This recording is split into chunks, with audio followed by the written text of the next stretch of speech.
Welcome all of you to this live program at Orthopedic Principles. Today our guest of honor is Professor Jean-Alain Epinette from Lille, France.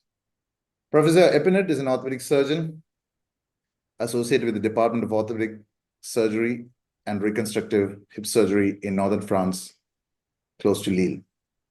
Dr. Epinette has been the president of the European Hip Society and was also imperative for the European Hip Society Congress that is held in Lille, France in 2021, where he was the Congress president. His research work has been on hydroxyapatite coatings, bearing surfaces in hip arthroplasty and mobility outcomes, along with computerized and outcome studies in orthopedics. If you've noticed, Professor Epinette has delivered a couple of lectures on a channel and it's already reached a huge audience. And today is my great honor to bring back Professor Jean-Alain Epinette for this wonderful live program. Over to you, Professor. Fine, thank you. Let's go. Yes. Let's go. Hello, everybody. It's a great pleasure for me to be with you today, and especially to tell about dual mobility cups. And you know that the French surgeons are very keen on that. And so we will try to make an overview of the current concepts in that matter. And the true question will be dual mobility cups in hip replacement for everyone. Is it reasonable? And we will try to demonstrate that it is reasonable for different reasons. At first, it's since the new construct, since 2000, the new construct have turned the table because it's performing well in young patients as well as in the older one, and also in the long run. Devoted both primaries and revisions, and also it's not it's very important. It's a good cost effectiveness option, and modularity is coming now more and more, and we will see that it can be beneficial. And last but not least, do not forget the hip-spine relationship. So the first question is there really a need for DM cups in primaries? We know that for the past 15 years, we have said here and there that hip instability has become one of the most frequent cause of failures, and especially for the Swedish registry with the national NGR, and also the Australian registry, as well as in papers from the UK. And when we look at this person, this patient is an old one, but he's not the only one to get concerned, because young patients are also concerned. They need to get ability to continue on their professional activities and so on. And so we had carried out a personal preview study at a prospective study, 24 years, with our OrthoWave database. In hip replacement, primary hips with fixed bearings, and we were looking at the difference between the two type of patients over 70 years as compared to under 60 years, with for each cohort more than 1,000 of hips. And finally, we can see that when we look at the dislocation rates, as expected, we had significantly more dislocations in the elder patients over 70 years. But if we look at the revisions for recurrent dislocation, again, at 24 years of experience and over 2,000 of cases, we had significantly more frequent dislocation for the younger patients. And this is we can demonstrate with the survival curves with dislocation as, again, for each group, the second cause of revision each group. And significantly, the survival was not so good for young as compared to the older patients. So the second point is just what we said before about the modern cups. are modern cups a really reliable option? In fact, when we remember the very first, close to 50 years ago in 74 with Gilles Bousquet in France, Gilles Bousquet demonstrated that DM cup could be the solution for preventing from instability. And unfortunately, these DM cups are being often regarded as only a salvage procedure. And if we follow the official recommendations of the French health authorities, the indications are limited to very old patients with neurological or muscular diseases and having high risks of instability. And suddenly we can say, we can ask why. Because when we look at the issues with the classic DM cup, the first generation of DM cup, we had a higher percentage of problem, loosening, 3%, intraprosthetic dislocation, more than 5%, and wear in 1.6%. And these complications were mainly due to premature wear of the polyethylene, leading to intraprosthetic dislocation or insufficient means of fixation. When we look now at the difference and the new deal with modern DM cup, if you look at loosening, we can save this problem and fix the problem with the new design with excellent substrate and excellent bony growth. The second, for intraprosthetic dislocation, again, with the new prosthesis, it's a better design, better looking mechanism, and secure liner retention. So the third problem was wear, and we can expect about new bearings to meet the challenge. So when we look at the publication 10 years ago, we published in the Journal of Arthroplasty one of the first report on dual mobility cups, even in younger patients. And finally, at 4-year period, the survivorship remains at 100% in the younger patients and less in the older group of patients with 99. The second is the review of literature by Stroh. And Stroh demonstrated that when we have the mean overall dislocation rate, it's less than 1% for primary hips and 3.5 for revision. And it's very, very significant compared to the up to 16% for revision and 2 to 7 for standard hip arthroplasty. So the conclusion of Stroh was that dual mobility prosthesis offer a viable option for treating recurrent dislocation as well as for primary and revision arthroplasty. And finally, with our Canadian colleagues, we have published recently in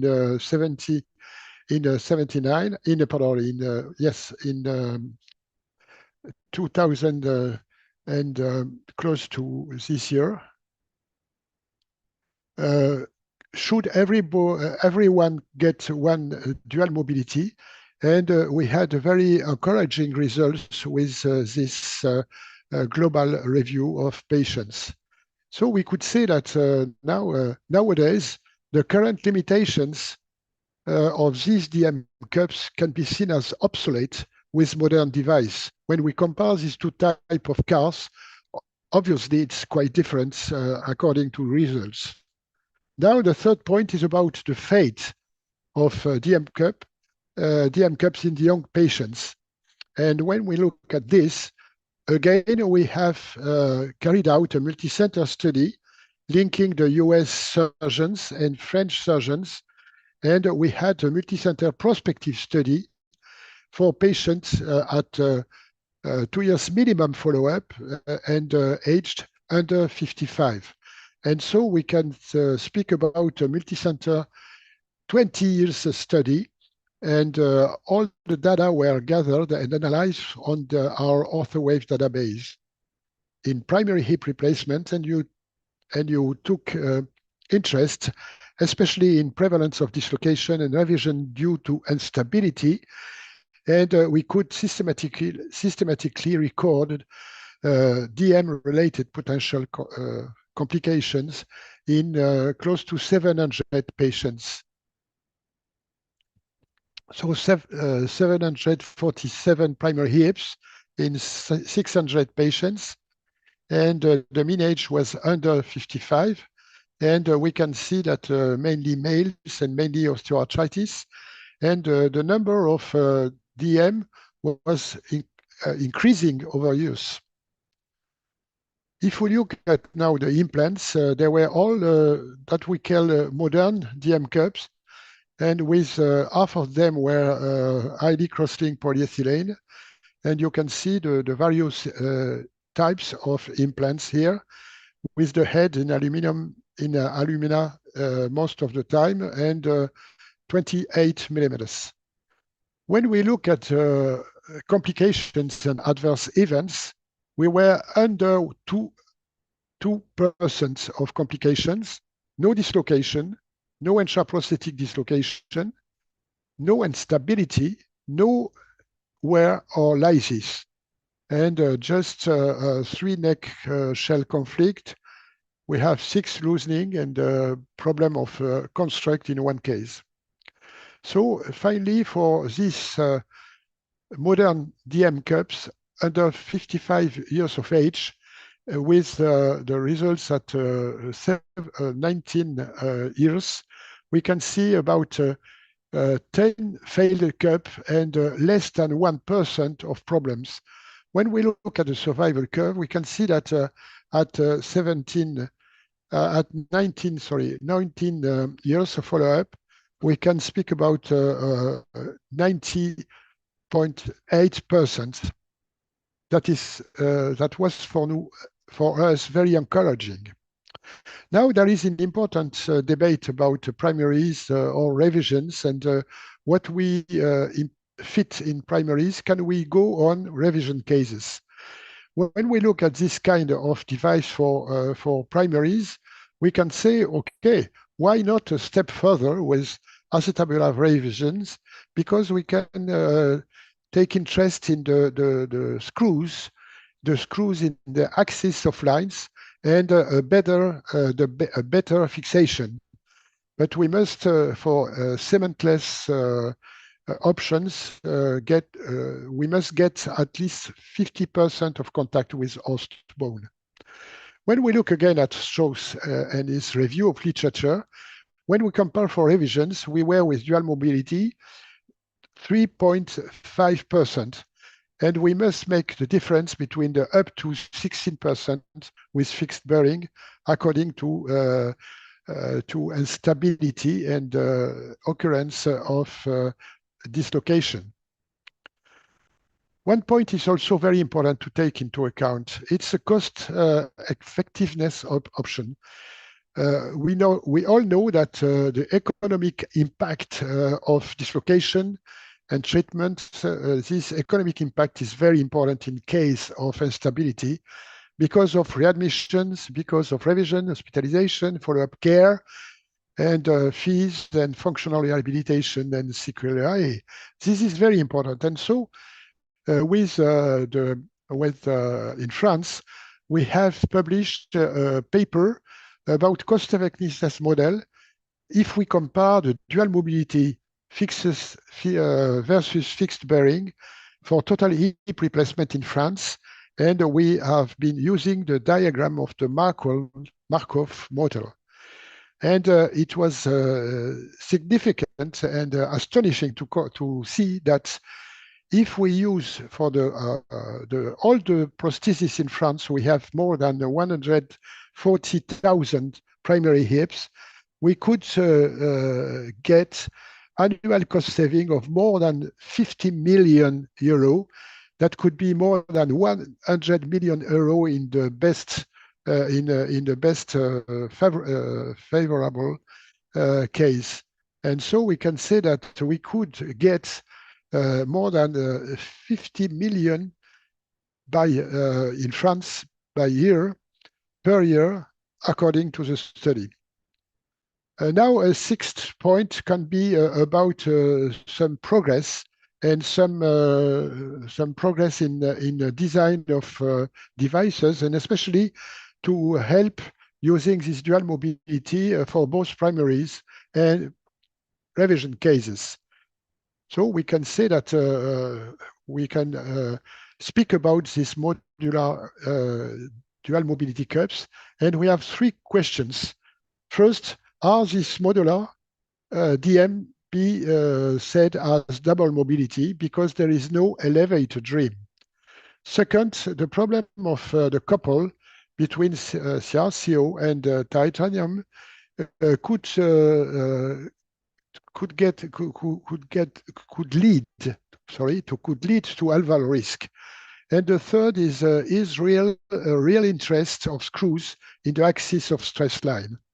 So we have carried out two studies. The first were mainly primary cases with this modular dual mobility, and it's a prospective observational 5 years study across 5 centers in Europe, in the US, for more than 300 patients with mean age of 48 years.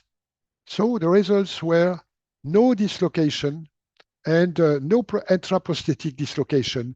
And again, we never see nowadays the intraprosthetic dislocation with these new devices. Intraprosthetic dislocation are in the past, not nowadays. And with the Kaplan-Meier, we could speak about 97% of survivorship for all causes. And when we look only acetabular component revision at 5 years, we were at 99% of survivorship. Now, if we look at the modularity in revision cases, again, we have had a study that has been published in the Journal of Arthroplasty about the minimum 5-year follow-up of the first 102 modular titanium MDM cups. And we finally had only 5 dislocations, and 4 of them were revision cases. And when we look at the dislocation rate, it was 5.6% in acetabular revisions. That is obviously very loud in comparison, very small in comparison with what we can see with fixed bearings. It's important, last but not least, to forget the hip-spine relationship and the problem of in the elderly to get rigidity of the spine, and in such a way we can get dislocation in the older age. When we look at this patient, he is old, and he could get significantly option for he can experience dislocation. But it's not only for the older people. When we operate on a young patient, he is, for example, 50, and this 50, 20 years later on, he will be very old, and so he could experience instability and dislocation when he will be like this. So why not avoid instability later on with dual mobility now? And this is again to advocate operating even young patients with dual mobility. We will end this presentation with usual controversies in dual mobility cups. And we have 3 main controversies. The first is about wear. We have double articulation. Are we going to get double wear on them because we have two couples between the head and the liner and the cup? The second will be about modular systems, and we must look about adverse potential effects with ion release. And the third is we know that we have had 50% of ID crossing polyethylene. Is it a difference and a decisive factor to promote this highly crossing polyethylene in dual mobility? The first, the double articulations, we have had very important studies by some French colleagues about 40 retrieved polyethylene liners after a mean 8 years. And we could see that the results of wear in both the convex and concave surfaces show that wear with the dual mobility system was not increasing compared to conventional metal polyethylene bearings, while providing, of course, better retention and greater stability. The second is wear performance evaluation in the terrific testing condition. It can be the most problematic system to look at the wear, and especially in case of impeachment, abrasion, and when the mobile liner becomes immobilized at either the inner or outer diameter. And it was very important to look at, when looking at the lab, that the highest wearing group were 75% less than a single articulating conventional gamma inert polyethylene bearing. And this has been published recently in the Journal of Arthroplasty. But we must also, in case of this controversy, we must speak about ion release. So we have been working a lot about this system, and especially first the biological concern. And the problem is the articulation between the COCR and the acetabular shell. That has been presented in 2021 at the Second World Arthroplasty Congress in Rome. And so it was again a prospective study between 2012 to 2014. And we have in this cohort of close to 40 CRCO MDM, we can see that etiology was classic ones and average age at 70. And it's important that for all the study, we have had no alval or clinical symptom reported for all cases. So is it a real concern? We can say no. And especially there is no high level of cobalt and chromium in this case, and all of them were under 1 microgram per liter. This has been confirmed that some other papers, and especially by Madsen in a Journal of Arthroplasty, or Barlow or Tarity more recently. And for all these results, in all cases, the average serum cobalt and chromium values were under 0.7 micrograms. That is confirming our results. At 2 years, for 100 consecutive patients, we had THA with MDM components, and especially no revision due to allergic reaction through the entire series. It's important also to look at the clinical concern. And again, early results in young patients. Again, we are on young patient under 55, and we could, through our OrthoWave HIP database, it's a report at 5-year multi-center international study at 2 years minimum follow-up, and in primary hip replacements, and coupling MDM and highly cross-linked polyethylene cups. And so we have had this paper from 2 French surgeons and 3 US surgeons, and again, more male and more osteoarthritis. And so we could report only 2 revisions due to anterior conflict and 0 failure due to acetabular modularity. So at 5 years for this first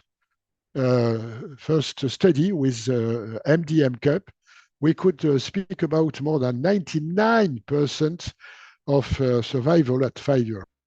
That is very encouraging because we have 0 interprosthetic dislocation, 0 dislocation, 0 alval, 0 loosening, and 0 wear or lysis. The third is about highly cross-linked polyethylene.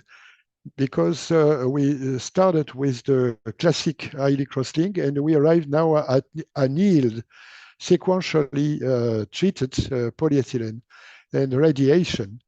And so we must make a difference between annealed and remelted. Remelted is over the temperature of fusion, and annealed is just a little bit below the temperature of fusion. And this is very important to make the difference between annealed and remelted, because when we look at annealed, we have 100% of elasticity rates versus regular PE. And in comparison, we have less 35% of mechanical strength with remelting polyethylene. The same for fatigue tests. And again, the annealed is very close to the regular PE, and in contrast, remelted are very, very poor. And so we cannot recommend using remelted polyethylene in dual mobility, especially because the fatigue tests are not so good. And when you put the insert the heads into the liner, it's a problem of no remaining elasticity, and this can be a problem for further interprosthetic dislocation. The same for oxidation. We have had some severe tests of accelerated aging, oxygen bomb, and finally, we have no statistical difference between the various polyethylene versus X2 versus others. And so the level of free radicals remained not a clinical problem, and we never heard about any clinical complication due to FR. Some last words about some records and reports we had in registries about more infection and fractures for DM cups, and especially when we have the reports, we must compare what can be really comparable. If we compare the DM to the fixed bearing, we can see while a matching process that's with the same number of DM and this, with comparison with the TF, with a fixed system, we can get for the revision cases, and this has been published, we have quite the same number of infection or prosthetic fracture, but it's not significant. And conversely, we have a significant rate lower for dislocation. And this is certainly something that can be bearing in mind for us as a surgeon. Now we arrive to the future. And what about the future? We have summarized our ideas for future in this effort open reviews.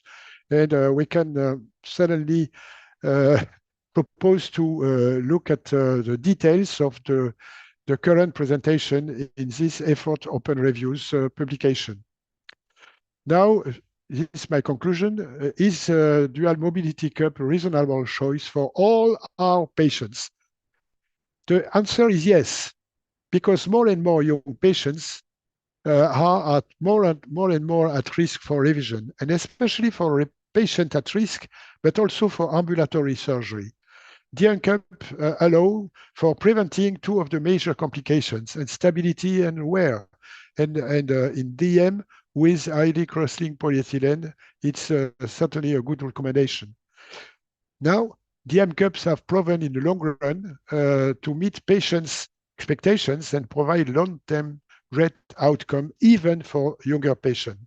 And finally, again, last but not least, cost savings could be significant with a wider use of DM cups.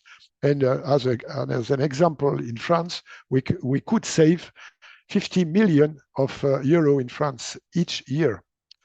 So my last slide is just after this presentation of DM to invite each of you to the 16th Congress of the European Hip Society.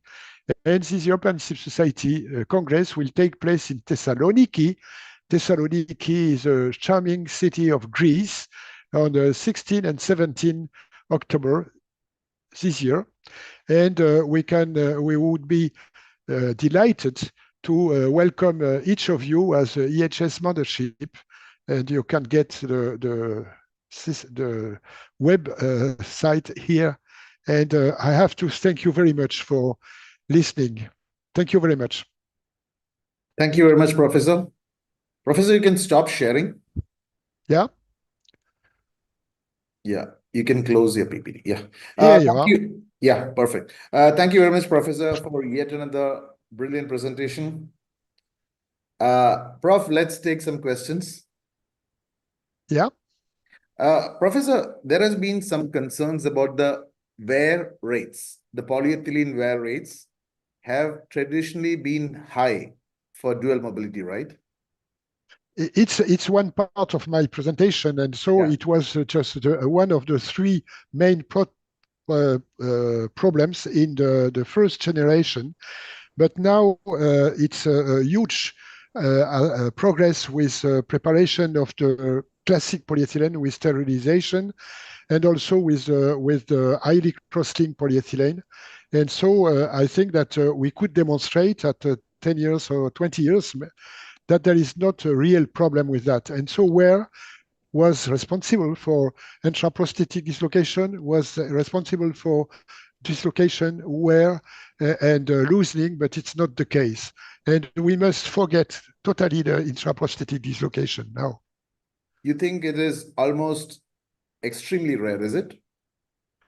We cannot see them on all, and with OrthoWave, we have a check very precise for all our patients, and the check and the follow-up.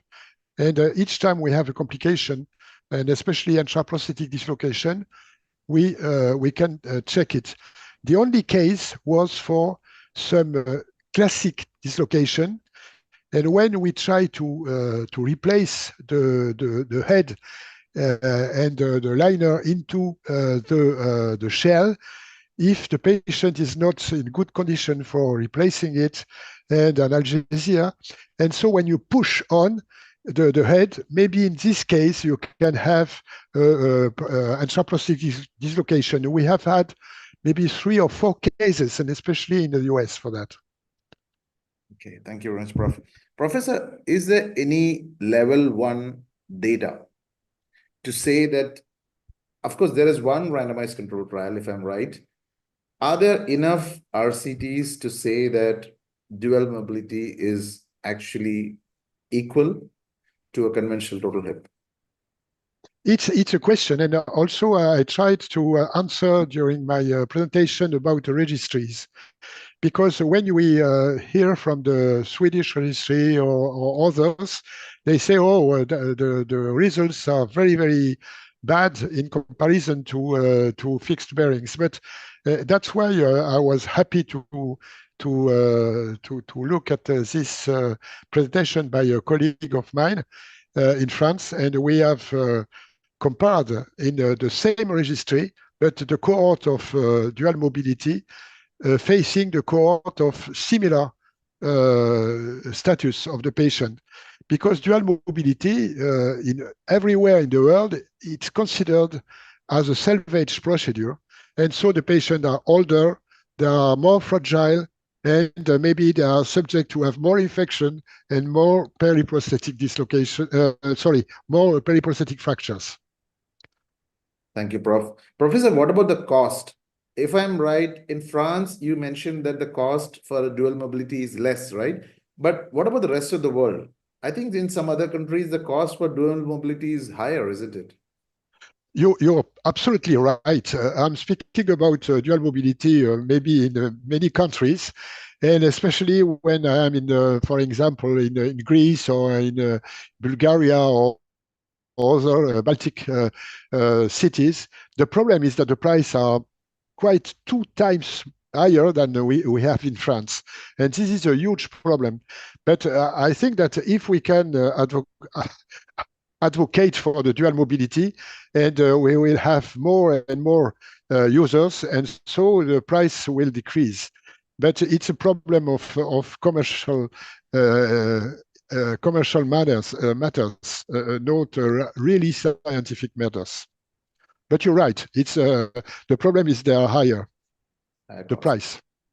Thank you, Professor. Professor, I think that's all the questions that we have for the session. Thank you for yet another brilliant presentation, and Thank you. really look forward for more in future, Prof. Thank you very much, and thanks for all the surgeons and colleagues that are behind the screen. And again, if you can meet together in Thessaloniki for the EHS, I will be more than happy to welcome you. Thank you so much. Thank you very much.